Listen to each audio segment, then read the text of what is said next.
விடியா ஆட்சியில் கஞ்சா உள்ளிட்ட போதைப் பொருட்கள் எங்கு பார்த்தாலும் கிடைப்பதாகவும் தமிழகம் போதை மிகுந்த மாநிலமாக மாறிவிட்டதாகவும் முன்னாள் அமைச்சர் தங்கமணி குற்றம் சாட்டியுள்ளார். நாமக்கல் மாவட்டம் பள்ளிப்பாளையம் நகர் பகுதியில் பிரச்சாரம் தொடங்குவதற்கு முன்பு ஸ்ரீ புத்துமாரியம்மன் கோவிலில் சுவாமி தரிசனம் மேற்கொண்டார். இதனைத் தொடர்ந்து ஈரோடு நாடாளுமன்ற தொகுதி அதிமுக வெற்றி வேட்பாளர் ஆற்றல் அசோக்குமாருக்கு ஆதரவாக முன்னாள் அமைச்சர் தங்கமணி பிரச்சாரம் மேற்கொண்டார். அப்போது பேசிய அவர், திமுகவின் 3 ஆண்டுகால ஆட்சி அனைத்தரப்பு மக்களுமே கஷ்டப்படுகின்ற ஒரு ஆட்சியாக இருப்பதாக விமர்சித்தார். தமிழகம் போதை நிறைந்த மாநிலமாக மாறிவிட்டதற்கு விடியா அரசுதான் காரணம் என அவர் குற்றம் சாட்டினார்.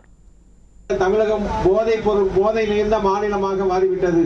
கஞ்சா எங்கே பார்த்தாலும் கிடைக்கின்றது, போதைப் பொருள் எங்கே பார்த்தாலும் கிடைக்கின்றது. அதே போல லாட்டரி டிக்கெட் இன்று தமிழகம் முழுவதுமே விற்பனையாகி கொண்டிருக்கிறது. அதற்கு காரணம் தமிழகத்தினுடைய உரிமையை பெற்றிருக்கின்ற மார்டின் அவர்களிடத்திலே தேர்தல் நிதியாக 509 கோடி ரூபாய் திமுக பெற்றுக்கொண்டு அதற்கு கைமாறாக இப்பொழுது லாட்டரி டிக்கெட்டை விட்டுவிட்டார்கள். இப்பொழுது நாங்கள் இதற்கு முன்பாக குமராவளை பகுதியிலே வாக்கில் கேட்டுவிட்டு தான் இங்கே வருகின்றோம். அங்கு 2 தாய்மார்கள் சொன்னார்கள், என்னுடைய 2 மகன்களும் இந்த கஞ்சா போதைக்கு அடிமையாகி விட்டார்கள், எப்படியாவது காப்பாற்றுங்கள் என்று அந்த கண்ணீர் விட்டு அழுத காட்சியை நாங்கள் பார்க்கின்ற போது இளம் சிறார்கள் எந்த அளவுக்கு இந்த போதைக்கு அடிமையாகி விட்டார்கள் இந்த ஆட்சியிலே என்பதை நீங்கள் சிந்தித்து வாக்களிக்க வேண்டும் என்று அன்போடு கேட்டுக்கொள்கிறோம்.